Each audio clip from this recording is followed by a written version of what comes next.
Welcome to the Personal Development Mastery Podcast. I'm 𝘁࿸𝗲𝗄 and my mission is to inspire you to grow, stand out, and take action towards the next level of your life. I interview leaders, authors, successful entrepreneurs, spiritual teachers, exceptional people who will inspire you to improve your life. Tune in for 2 episodes each week and make sure you subscribe to get them as soon as they are released. In today's show, I am delighted to speak with 𝘁ษ์𝗸𝗲𝗄𝘆𝗀. 𝘁ษ์, you are a young social entrepreneur, speaker, and an advocate for mental health, especially amongst young leaders. You are the founder and CEO of an entrepreneurship education business called StartrHub, and the host of a mental health podcast for young leaders called Lost and Searching. Your mission is to be an agent for discovery, and you are passionate about helping your students get the education they never had in school and confidently work towards their dreams. 𝘁ษ์, it's an absolute pleasure to speak with you today.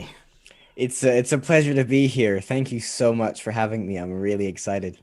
So am I, and as I was telling you earlier, you are one of the few people so young that I've had the opportunity to speak on my podcast. So it's exciting for also for a different reason. Nice, yeah. So 𝘁ษ์, I would like to start by asking you to share with us some elements of your journey, some of your background. I understand you were born in Los Angeles and you moved to the UK at a very young age. So shall we start a little bit with that, because I think it's very important to set the tone for what we're going to talk about next. Yeah, no, I agree completely. And for me, it's a huge part of what has created and led to who I am now. And everyone's childhood inevitably plays a huge impact on who they are, but for me, it's especially relevant. So I think the best place to start is with kind of understanding a little bit about my very early years. Born in Los Angeles in California, like you said, but at the age of 2, my mother kind of collapsed as a result of a brain tumor.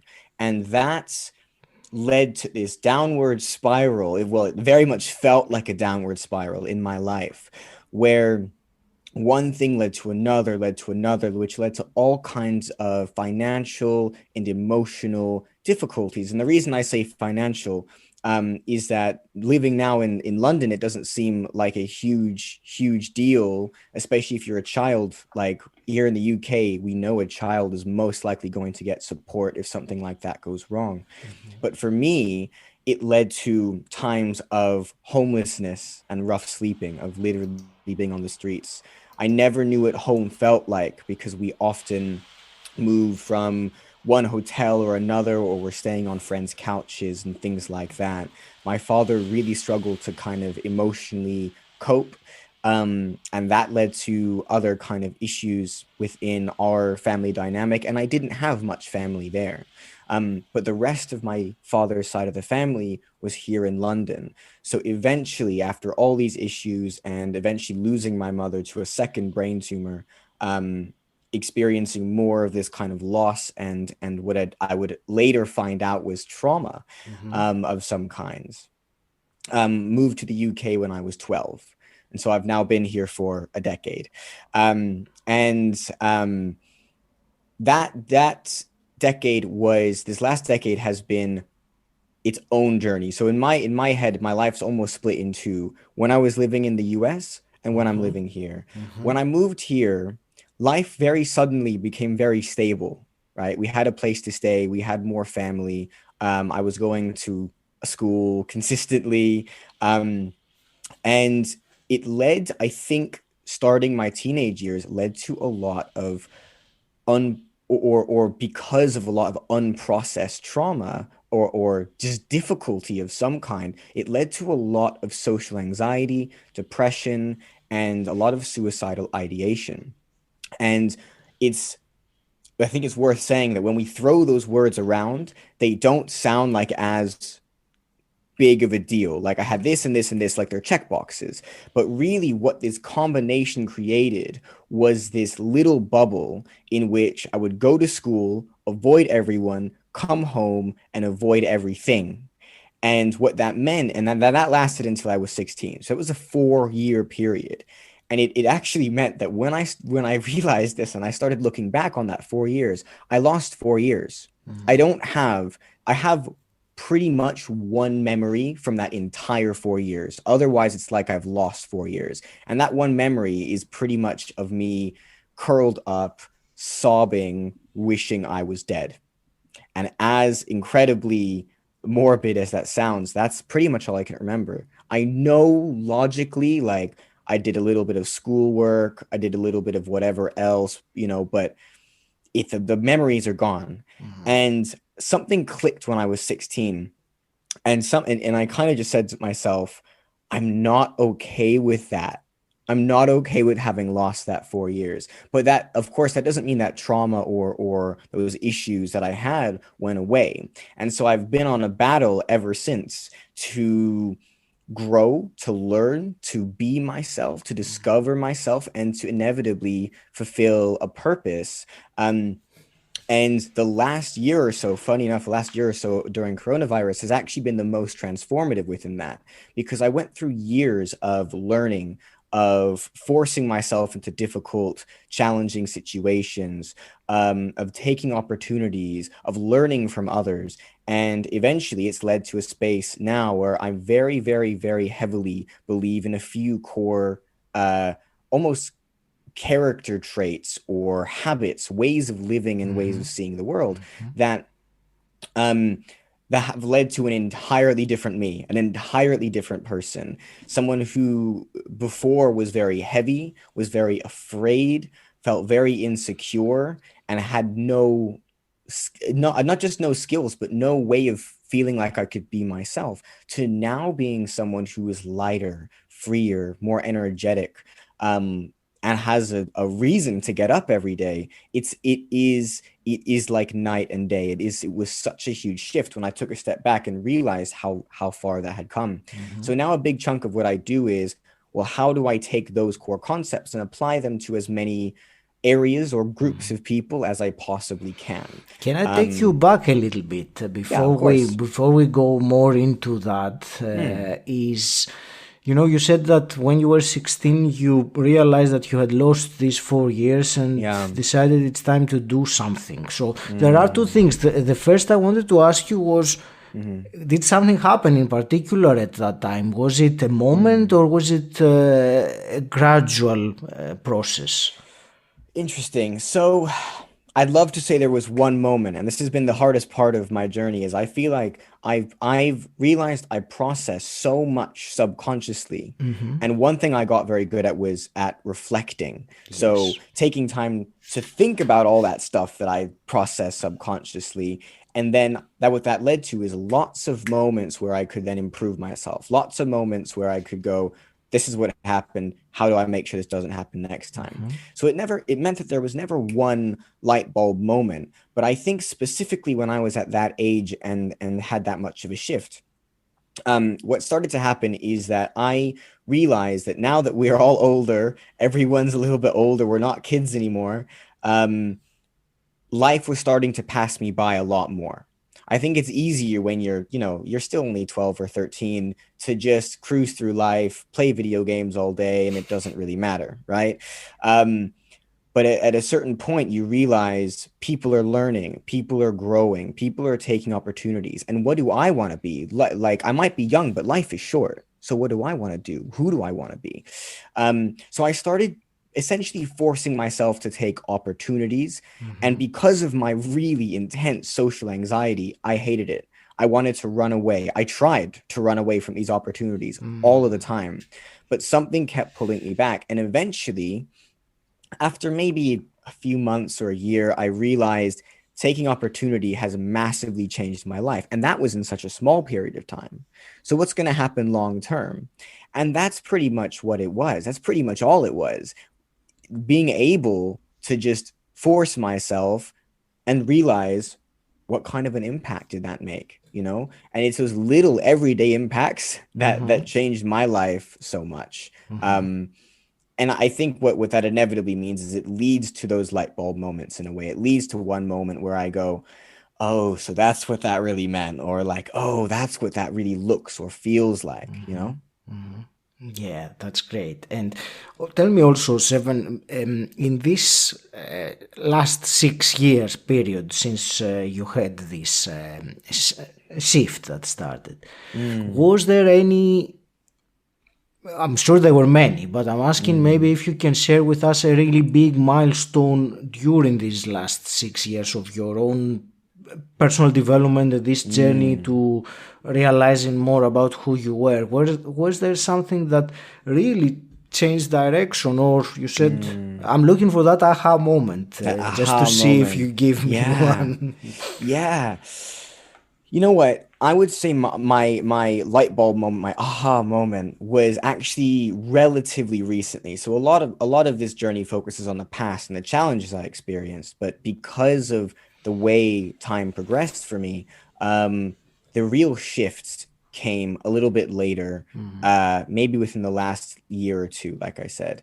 And if I had to choose one major aha moment, it would be probably around last kind of October or September, when I realized that what I have done, what I have experienced, what I can do, my current successes, and all those kinds of what's, right? That was not who I am. So in other words, I realized the difference between who we are and everything else about us, the details about us, what we are, and everything else. And through that, I started to interrogate, but also to feel much more deeply some of the kind of concepts I was already learning about. So acceptance, appreciation, being present, lots of just essentially all the concepts that to me became, this is so important for living a life that's more, I suppose, at peace, a little bit freer, more joy-filled.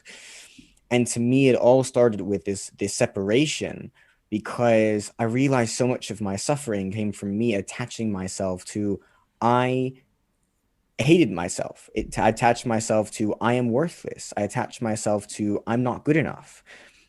Because those were the things I was telling myself that the world was telling me. The world told me I was worthless, and therefore I'm going to have to deal with people treating me a certain way, that I don't matter, therefore no one's going to try to help me when I need help, and whatever else. And instead I could remove myself from that and say, there's something a little bit deeper, I say a little bit, much deeper within all of us, and that is so much more beautiful. And then I really wanted that to come out, and that to be who I was instead, that to be a major part of my life. So really, it's all about shifting that paradigm for me, shifting that perspective from one to the other, changed everything.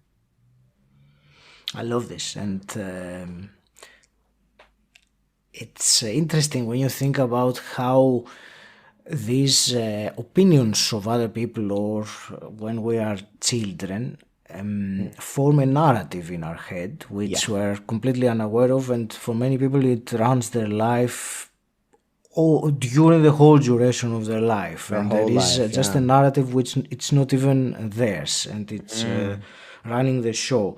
I liked very much what you said about what we are and who we are, or what we do, and again that is something that I would like you to speak a little bit more about. I think it's very important, and as you know, many of us identify with what we do. So if you ask someone who you are, they will probably mention their career, their profession, or their name, which is a title, but that's really not who they are. And so let's go a little bit deeper on this topic. No, 100%. 100%. I love that, because I think for me, that defines so much of my life. To expand a bit on the context first, one of the reasons I hated myself so much, and I was so deeply within that frame of mind, was because I looked around at my life and I went, what have I achieved? What have I created? What do I have? I haven't, I started out life poor and I'm still poor, blah, blah, blah, all these things. And so because, like you said, I identified so closely with it, it was a reason I let myself hate myself. I let myself treat myself like that. So one of the things I noticed exactly along the lines of what you just said, was that everyone around me was what they did, what they had, their successes, or in my case, my failures.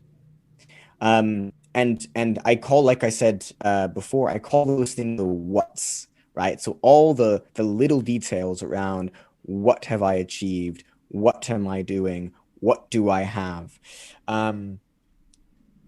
Like you said, the example you gave of if you ask someone who you are, I've had people, I mean, I that's one of my favorite kind of introductory questions, is to ask, who are you? Both, I do this on my show. I also do this in interviews. I ask, who are you?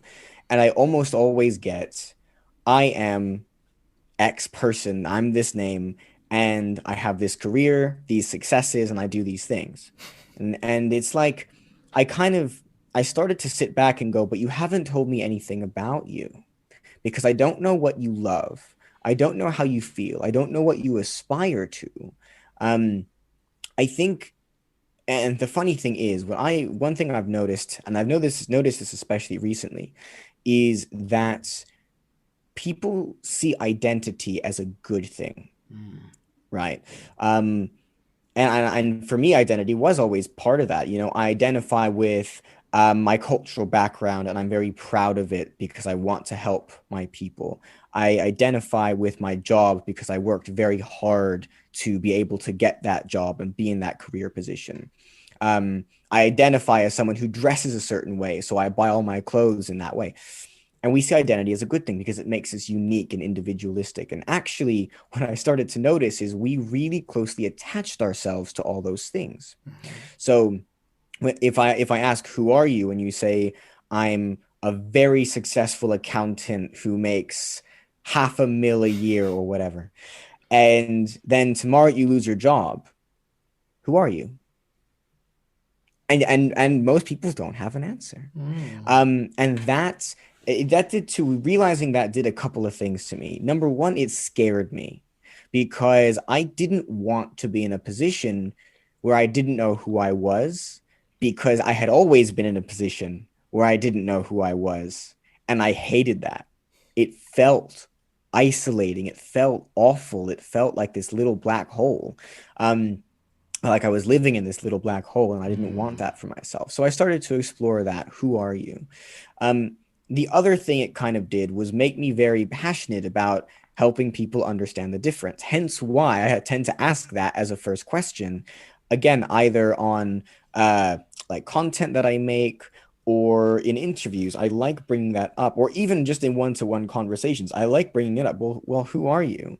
Because yes, I want to learn about you, but more than that, it's a bit weird to say, but I love the feeling of helping someone else discover that. I love it if someone goes, oh, see, now I've learned who I am. Now I know that attaching myself to all these things was actually holding me back or could have caused a lot of problems. One of the things that helped me shift this was a piece of advice that I got from a friend and a coach of mine. And one thing he said to me is, well, who you are should be very future oriented. So if we think about what we've just described, the way that people usually answer, who are you? They think about either what they have or they think about the past. Yes. So in my story, if I had told you who I am was all these things that I just described happened to me, that was very past oriented. I am someone who lost this. I am someone who didn't have this. I'm someone who experienced this, or very present oriented. So I am someone who has this job or does these things. I have these roles to play. That's very, very present oriented. What he said to me is, let's make it future oriented. So I am someone who, And because it's the future, who will, or who can, or is aspiring, what that does is it removes it from the what's, right? So the problem with what we've described so far is that it's attached to what we think is this or what we think is that. In the future, you don't know what is, because it hasn't happened yet. So if you make it future oriented, you're forced to think more expansively and about things that, if we're really honest, matter more. So I am someone who is excited by mastering my personal development and my personal growth. I am someone who loves seeing smiles on people's faces, really simple things like that. And what it does is it speaks to your character. One of my favorite kind of sayings within kind of leadership is character over competency, right? So like if I want to hire a staff member, for example, I'm thinking character over competency. Yes, if you can do your job, that's great. But if you don't have the right characteristics, what's going to happen when something goes wrong? If you don't have the right character traits, what's going to happen if we have an issue? We need to overcome something. Are you going to try to learn? So it for me, it became all about, how do I understand the character traits I want to have, the person I want to be? And that became who I am. Hi, it's Agi here, interrupting you with something you may find useful. The most frustrating feeling is when you're trying to focus, but you can't get your brain to concentrate and lets you zone in on the important work in front of you. This happens to me all the time, especially the days that I feel I have too many different things to do. And if it happens to you, you are not alone. 40% of people say they have to make a big effort to concentrate. This isn't some minor thing, but if you're having trouble getting focused, I have a solution for you. I'm so excited to be partnering with Brain FM. Brain FM is a great app, and I use it to block out mental chatter and zone in on my number one priority of the day. Brain FM uses functional music backed by science and research, which is designed to give us that extra edge when we need our undivided attention. But they also have relaxation, meditation, and deep sleep modules that help you unwind and recharge.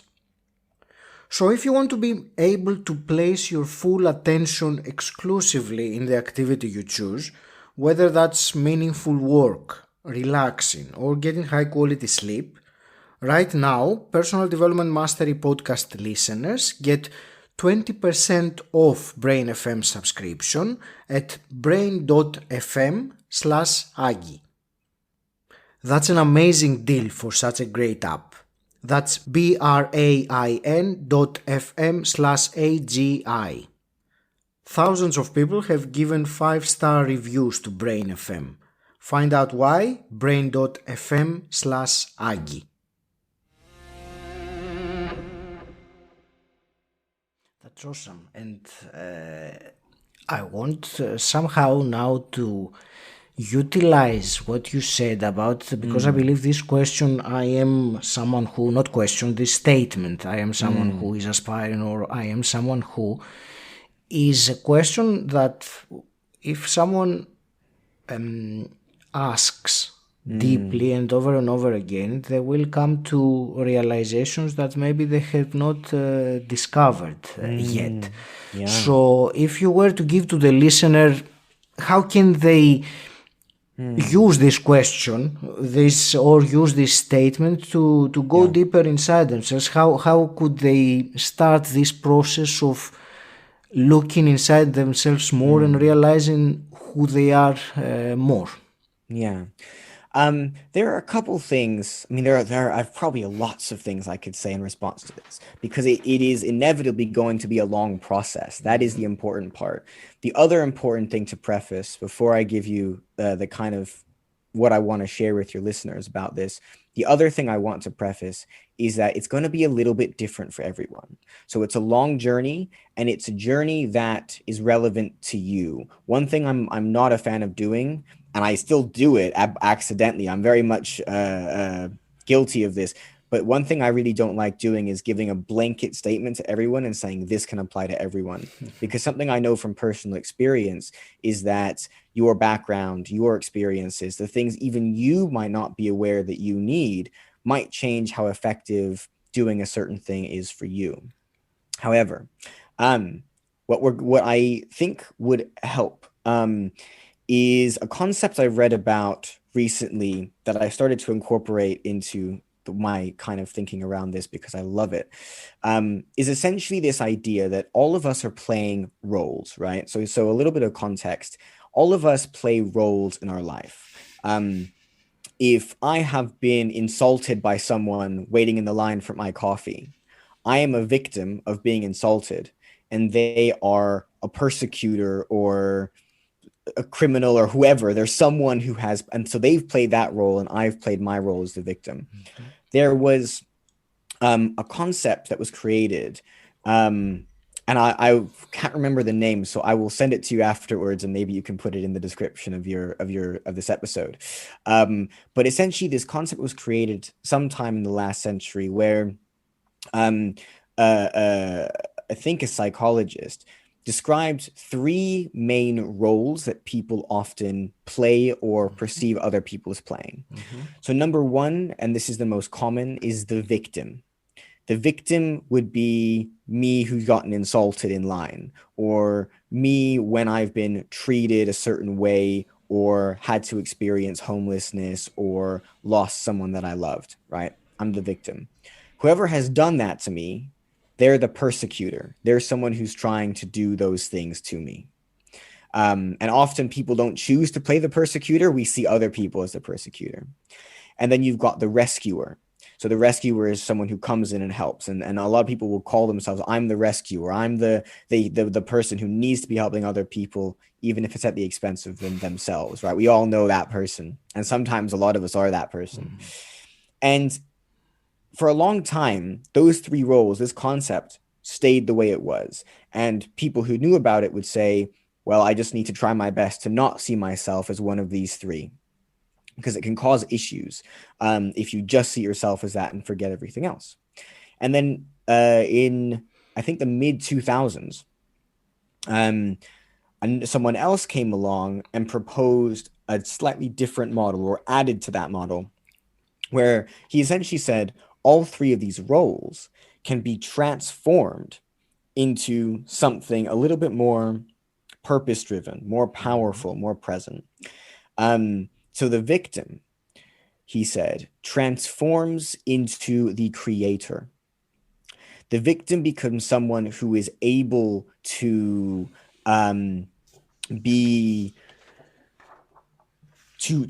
be themselves and to bring that out into the world. Someone who wants to make it a better place, someone who no longer sees himself as someone who has been treated this way or has these issues, and instead sees themselves as someone who is able to take whatever they've learned as a result and give it back to the world in some kind of positive or constructive way. The persecutor transforms into a challenger. So if I myself as the victim see the persecutor as the person who bullied me in school, let's say, or treated me awfully when I was in line for my coffee or whatever, then I can transform to see myself as the creator, someone who isn't so attached to the fact that I've been hurt and instead wants to learn from what happens. And that persecutor becomes the challenger, someone who taught me a lesson or who allowed me to grow, right? That's a big part of that personal development. I'm able to grow as a result of seeing them as a challenge instead of an issue. And then the rescuer becomes a coach, so someone who's able to help people a little bit more meaningfully and deeply. So as is relevant to your question, I think this relationship between creator and challenger, or I should say seeing yourself instead of as a victim and instead as the creator, and seeing your challenges or issues instead of as things trying to persecute you or hurt you, as challenges to overcome. That mindset shift, I feel like, is crucial for this, because so much of what changed for me and for a lot of the peers or even people who are a lot older than me, colleagues and things like that I've spoken to, what seems to change and help so much for us is when it's almost like the shift comes in the knowing. The shift comes in the awareness. Mm-hmm. If you have that awareness, you can then shift your perspective. So to answer your question, it would have to be learning to shift my perspective of these things, to be able to see myself not as someone who's a victim of these issues, but instead as someone who, because therefore I'm on the defensive, someone who's more on the offensive, someone who is more in control. It's almost like I'm taking the things that have come at me and transmuting them into positive energy, into something that is able to create, to make, and with the ability to see everything around you that put you in that position as a challenge, you almost get excited about it. You go, wow, I can learn, I can grow. Life has so much to offer me. I have so much further to go. And by the way, I think you mentioned this. It's very much something that applies to people of all ages. I know we've inevitably, in focusing on my journey, we focused on the fact that I'm a little bit young, but actually my experience has taught me that that's almost completely irrelevant, because people can radically transform their lives at the age of 80 and then live a fantastic 20 years until the age of 100 that they never thought they could live. And that 20 years might be much more enjoyable than someone else who only lived to 60 but never learned these things. You know what I mean? So there is so there you go. Exactly, right? So it's very much, and we all relate to that. So I think at any point, so in other words, what I'm trying to say is this applies 100% to all of your listeners, is at any point being able to say, let me take a step back, shift my perspective on where I currently am, what I'm currently doing. That allows you to make this decision to instead say, I was these things and that's who I am, to saying, I'm going to be these things because that's what I want, and I'm going to call that who I am. Does that kind of make sense? It does. It certainly does. And I was earlier on, when you were saying that, I wanted to add that many people assume that with age comes experience. And of course it does to some extent, but many people could live pretty much the same day over and over again for 20, 30 years. I don't think that counts as 30 years in terms of experience. Whereas others, and I'm sure we all know of, heard of people like that have had a very eventful, shall we say, life, and they crammed a major big deal out of life. So that's just adding to what you were saying about the young age, which of course it is the people's conception, and to some extent it's true, but there are always bright exceptions. Yeah, exactly. I wanted also to ask you, Seven, about your podcast, specifically in involvement with mental health amongst young leaders. So do you want to share a couple of thoughts on that as well? Sure. So I suppose it's going to make a lot more sense now that we've talked about a lot of my experiences, but essentially the life that I lived made me believe that I was inevitably going to need to deal with feeling lost, with feeling really alone. And because I had no real support network, and in many ways, funny enough, still don't have much of one, because of the life I've lived, I've just naturally became very independent, which made it harder to build a support network. I hated the feeling of feeling lost, of feeling like I didn't know where to go or who to turn to, and feeling like I was all alone in this journey. And actually getting into entrepreneurship, which is a totally different story, but eventually I got into entrepreneurship and social entrepreneurship specifically. And a lot of my peers and the other people around my age in my network also doing amazing things. Despite everything they were achieving and how much even I was looking up to a lot of them, they were having mental health issues that seemed so familiar. And they weren't familiar in the sense that it's a bit strange to describe, because they were familiar in the sense that they seemed to be going through the same things, but the context was completely different. Yeah. So I'm really stressed because I'm at university and I'm running a full-time business and I'm helping take care of my parents or something like that. And so they have these mental health journeys of feeling really drained, really stressed, lots of pressure. And for them, it was a very lonely space. They didn't always know who to turn to, how to talk about it, what to do to help themselves, or how, even if they felt like they could, which sometimes was the issue in and of itself. I think youth leadership in general, often young people take a lead because they feel they need to, right? If we think of like the standard CEO or the standard leader, we think of someone who's a bit older, and that's because slowly they've grown into that role, and naturally that was the next stage in their career. But if you're a younger person and you've decided to be a leader, whether it's in starting a business or starting a charity or getting involved in youth politics, whatever it might be, you've done that because you cared.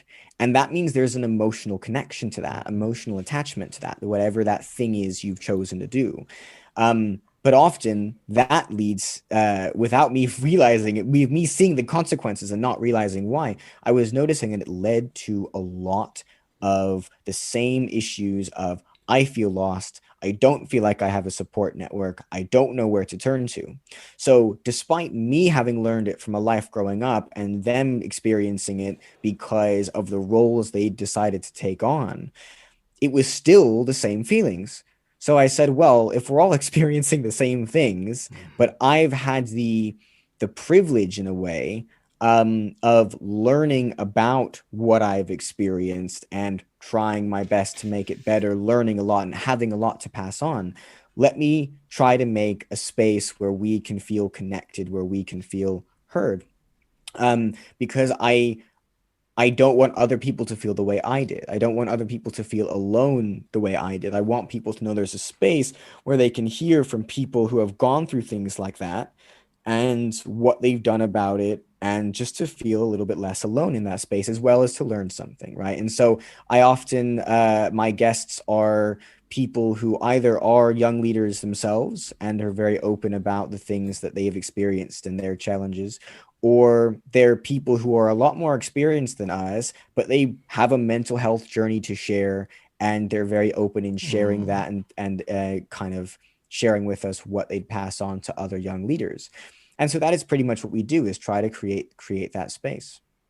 It's an amazing mission and a very important niche that you are targeting in. So congratulations, it's amazing.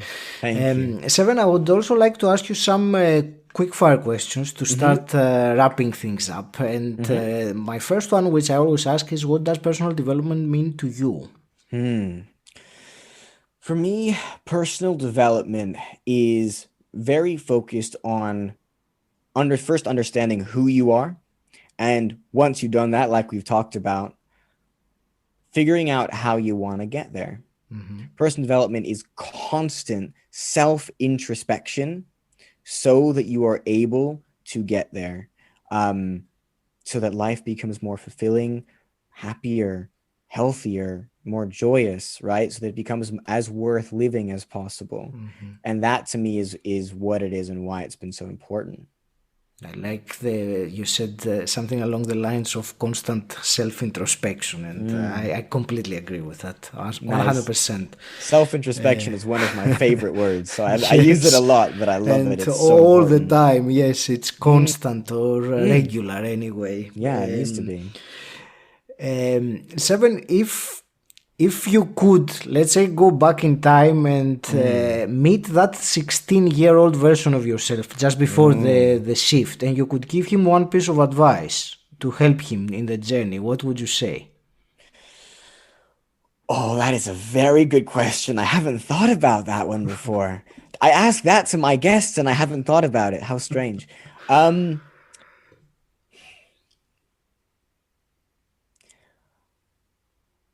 I think my number one piece of advice, there's a million things I'd want to say, but my number one piece of advice would be that it's okay to have failed, but, or I should say it's okay to have failed. And the reason it's okay is because unlike what you think right now, you are enough. You are worth it. You matter, right? So it's more of encouragement than advice, but it's the idea that you are enough. Oh, that's awesome, and it's very very deep. It's not just intellectual. It has very deep layers of understanding. Thank you for sharing that, Seven. And let me ask you something else. I'm very big always to give to the listener one actionable item. So if you take in all this conversation we've had, and if you were to give to the listener one thing that they can implement as an action, what would you recommend? And I take in mind what you said earlier, that there is no cookie cutter or one formula for all, but still speak to the listener and tell them. Try my best. Yeah, try my best 100%. If obviously if you're listening to this, you're here because you're interested in your personal development and really, really taking a lot of control over that. So I think the number one thing that helped me with my personal development was always knowing why I was trying to develop in a certain way. So there's so many actions that come underneath that. If I had to choose one, it would probably be to make a really self-introspective brainstorm about all the areas of your life.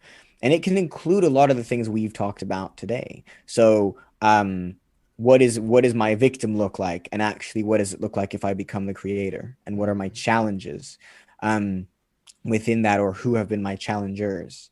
And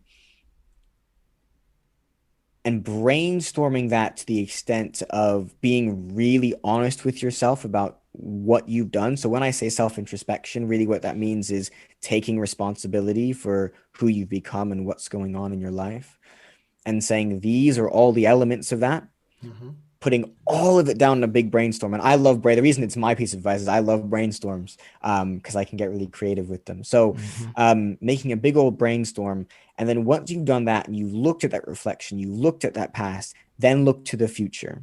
Once you've reflected on your past and you've visualized your future, the person you want to be, and all the elements of who you are, like we've discussed, once you've got those two areas, then you can you can decide on the present, right? You've got the past, you've got the future. Now you have everything you need to kind of put them together in the middle and say, right now, this is who I'm going to be and how I'm going to act, what I'm going to learn, how I'm going to live. Yeah, that's amazing. Thank you. That's brilliant. How can people connect and find out more about you, Seven? Yeah, well, the two best places to find me, or I say the one best place to connect with me is on my Instagram page. It's the one I use the most often. So it's at 7.Jacobs. It's basically just my name. Please do come find me and follow me on there and drop me a line if you want to. And if you want to learn more about me, you can either, or my podcast as well, you can find the podcast at Lost and Searching, anywhere that you get your podcasts. And my website is also just my name, 7jacobs.com. Seven, I want to thank you very much. This has been an intriguing conversation. I really enjoyed it, and it made me realize for sure that, and I was telling you that I haven't spoken with many brilliant people of your age group in my podcast so far, but now that after this conversation I'm much more inclined to find out more of you out there, which are making an impact at a very young age, because it's and we touched on that earlier about how age is perceived to be a measure of impact or wisdom or anything. I want to really wish you all the best with your mission and what you're doing. Do you want to share your parting words? Yeah, well, just thank you so much for having me on here and for all those kind words. I appreciate it, and I would definitely say that regardless of where you are in your life, there's always a tomorrow, and that tomorrow doesn't have to look like today. One of my It's simultaneously one of my favorite and one of my most difficult sayings is that happiness is a choice. And why do we care about our personal development? Often for our happiness. So, if you want to make a new choice to do something new tomorrow, you always can. And that's why I loved being on this show. So thank you so much for having me. I hope you enjoyed listening. If you have, please share this episode with someone who you think will benefit from it. If you want more inspirational and actionable knowledge, join my Facebook group, Personal Development Mastery. The link is in the show notes, or you can type bit.ly/PDM group. And until next time, stand out, don't fit in,